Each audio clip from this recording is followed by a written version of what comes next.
I had to stop by Cycle Gear to get some new rain pants. I've been wearing the Nelson Riggs rain gear, two-piece, and I love it. I really do. But so help me, I go through pants every 6 to 8 months. I keep ripping out the crotch, the lining inside the crotch. So I end up to work looking like I had an accident. So this time I'm trying some built. We'll see where that goes. Today I want to talk about busybodies and minding your own business.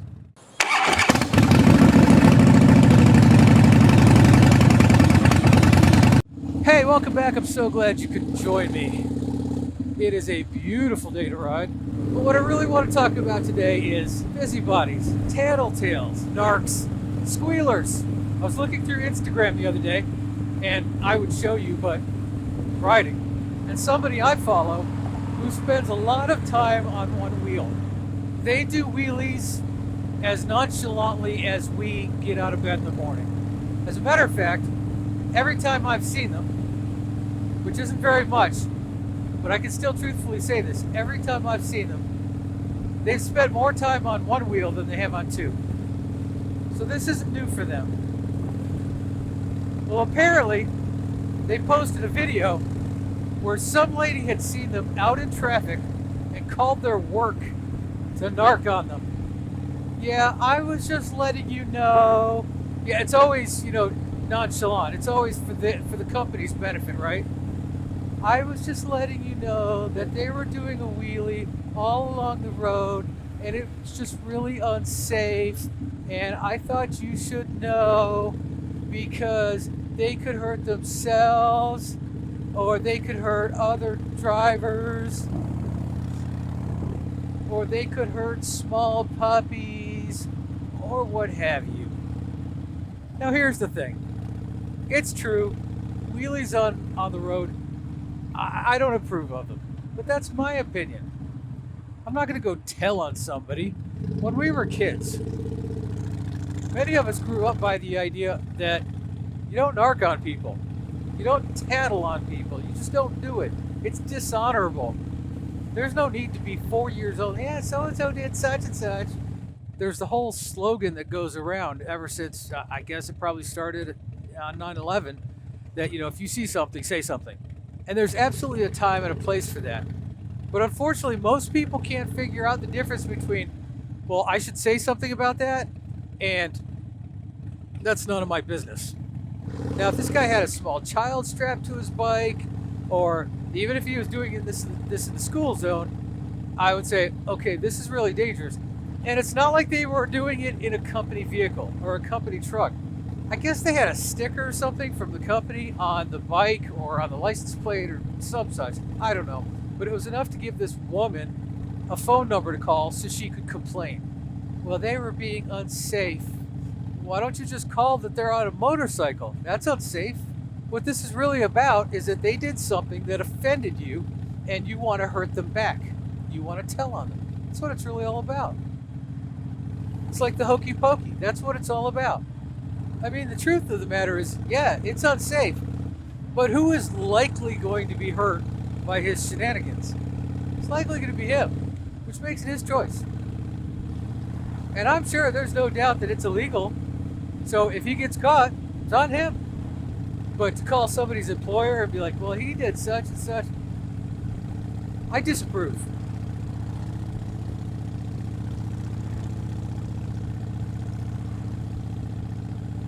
Now, there are people who will say, well, it gives all us bikers a bad name. That's unlikely. I'm pretty sure that guy doing his thing isn't a factor in that. It gives us a bad name because we do things that people disapprove of and they don't like it. So they get all cranky. Then they start talking about those bikers. People frown on it when you do things that they don't like, that they don't approve of. It's not like them.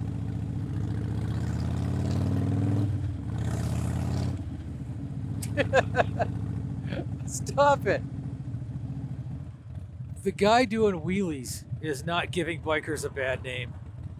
I just passed a guy on a motorcycle, an older gentleman, a very older gentleman, in a t-shirt and plaid golf shorts and sneakers. Everybody wants to make the world into their own image. That's what we have to get over. Oh, this guy in the truck, 5 cars up, stopped too fast. I should call his boss and complain because he was unsafe.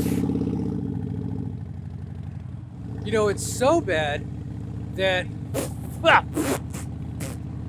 protein, unexpected protein. Anyways, as I was saying, last year or the year before, there was a TV show on, I think, A&E, one of those channels, where called Hunted, and they would send out these pairs of people. They'd give them an hour notice, and they would have to disappear, go completely off the grid, and not be caught within 30 days. And it terrified me and angered me at the same time, because it's amazing how much surveillance there is on all of us. It's astounding. It's mind-boggling. Between the traffic cams that are watching for license plates down the highway, you know, facial recognition in crowded areas and cities and stuff, I will say that if I ever had to disappear, I would get out of the city. So if you're looking for me, I'm probably not in the city. I would get out of the city because there's too much surveillance in the city. And one of the rules of the show was that you could only go within so many states, like a 6-state area or something like that. One of the teams that went out actually ended up literally about 1.5 miles from my house, and they pulled into a gas station where the people who were trying to find them found them on camera, fueling up the car. It's sketchy, man. It's really sketchy. And people say, well, you know, you don't have anything to worry about if you don't have anything to hide. Do you want everybody knowing where all of your movements are all the time, so that everything you do is accounted for and approved of? It all goes back to the idea of the panopticon, and maybe that's what we're going for in modern society. But some of these people got caught really quickly, and some of them were really close to getting away with it, super close. There's some insidious ways they have to track people down. One of the things they do is talk to neighbors and say, hey, if you see this person, call us. And it's amazing how many of your neighbors will narc you out just because somebody said to. And I think the thing that boggled my mind the most is that they would go out and post, like, you know, wanted, and they'd put the people's pictures, and they wouldn't say what they were wanted for. I think it was like for questioning or something like that. And they would say possible reward. They wouldn't say there was a reward. They wouldn't say how much the reward was. They would just say there's a possible reward. So there was one of these pairs living in this beach house just not too far down the coast from me, and one of the people that they were staying with narked them out, called them in over a possible reward of some undisclosed amount.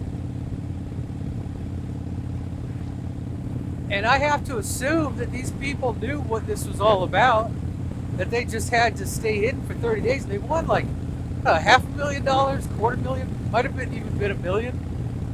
But these people rolled over on them on the possible promise of some sort of reward, and they lost all that money. I'd be pissed. I'd be thoroughly pissed. But it's about busybodies and people who are so eager to turn other people in. Now look, I'm not saying if you don't see anything suspicious that you shouldn't say something, but use your head. If somebody's pulling a wheelie down the road, you know, it would be bad enough if you called the cops on them. It's worse if you're calling like their employer. Yeah, you should blah, blah, blah, blah. I mean, if you see somebody loading a stockpile of guns from their car into their house, or vice versa, well, maybe worth a call. If you see somebody dragging off a kid, or talking to small kids, you know, that looks sketchy, I mean, you know, go with your gut. But somebody doing a wheelie down the road and calling their employer, that's ridiculous. That's not the same thing. I guess first ask yourself, what am I really worried about? If a driver in a vehicle is acting aggressively towards me, I don't mean just foolish on his own. I mean, if he's really threatening me, you know, I might call that company. It's happened before. I haven't done it yet. I've thought about how good it would make me feel, but I'm not a narc, man. I don't turn people in. I don't know what point it would have to be to where I actually did. Could you imagine going down the road on the highway on my way to work in the morning and smelling everybody smoking weed and trying to figure out who it is so that I can call their employer or the police or anything and turn them in. Man, ain't nobody got time for that. But not only are we more of a surveillance society, but we've also turned the populace against itself. That doesn't seem like a good idea. So I guess it's kind of a rant. I know, I can't yell at you about it because I'm sure it's not you doing it. But man, people just aggravate me. It's like, mind your own business. Just mind your own business. Look, if you hear screaming coming from my house, it may be cause for concern. If I'm weaving all over the road because I'm impaired or something, it may be cause for concern. If I'm going faster than you like, now how many people cut up the shoulder and pass me in traffic? I'm not calling their employer. I'm not chasing them down and being nasty with them. The big takeaway is use your head. I mean, if you're in doubt, yeah, make the call. You don't want to be the person where somebody lost their life and you could have said something. But use your head. Why am I calling? Is this really a situation, or is this just something I don't like? If he was doing a wheelie with a bunch of hand grenades strapped to the back of the bike and bouncing along the ground like he just got married or something, then yeah, make the call. I'm not trying to put people in danger by advocating blind obliviousness. I'm just trying to advocate that people use their head. Differentiate between being alert and aware, if you see something, say something, and just narking people out, turning people in. People use the Nazi reference a lot, and I hate to do it, but that's how we ended up with Nazi Germany. So for this week's This or That, if you were to be given a bike, tax-free, cost-free, any bike, you don't even have to be a rider to play this game. Just play along, use your imagination. Doesn't matter what brand. Perfectly free. Old bike or new bike? And let's make the difference 1970. Would you rather have a pre-1970 bike or a 1970 and beyond bike? Doesn't matter what brand. Actually, leave a comment. If you have a preference, let me know what year, what brand. I'd love to hear it. And if you really feel verbose, let me know why. Wow, dead deer on the side of the road with a bunch of buzzards. This is probably somebody's land, so I'm not going to walk over that far. Check this out. I don't know if you can see them this far away.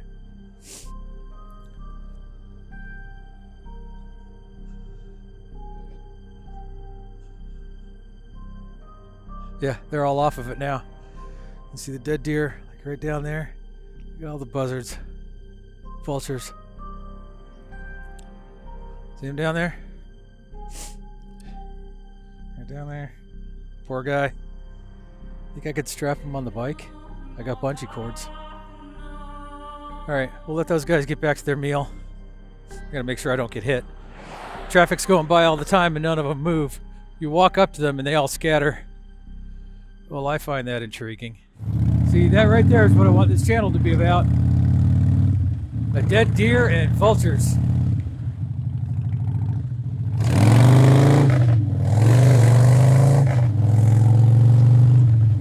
Get me through the light. Get me through the light. Get me through the light. Yes! Ha! So I'm going to wrap it at that. Thank you again for joining me. I appreciate you being here. Go do something nice for somebody. I will see you next time. Bye.